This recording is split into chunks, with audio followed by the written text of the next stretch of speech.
Hi, I want to talk to you a little bit about how to power up your classroom using structured work systems. And today our focus will be on 10 tips for success with structured work systems. As you can remember from our last intro video and the memo last week, we've been talking a little bit about how to use this instructional strategy that emphasizes visual supports. To remember, traditionally, structured work systems begins with work bins or task baskets or task boxes or bags that are set up with a schedule that tells the learner what to do first and next, and then it also has a visual at the end indicating what to do when it is finished. Here's 10 tips for success when implementing this evidence-based practice. First, students work from left to right.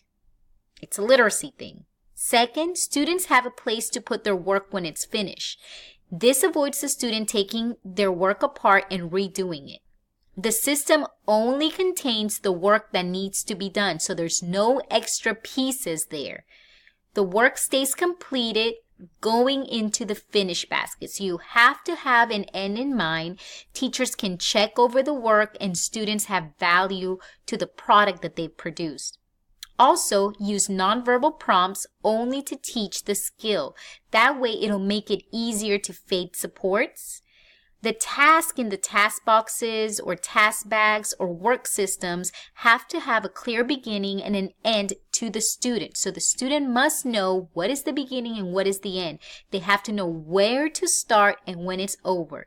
This is super important. The system has to only contain material that's been mastered. Remember that the whole aim of this system is to foster independence in our students, and it can't be independent if they can't do it on their own. Students also should never see staff disassembling their work. It is very important that those finished products are valued, and when you do have to disassemble for another student to utilize, that it be on the next day and it won't be in front of the student. Also, these tasks that you put in your task boxes or task bags, they must be tasks that don't require a partner.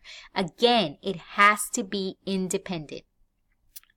Lastly, change the task at least weekly or it gets boring. And if it gets boring for the student, then they're more likely not want to engage in that task.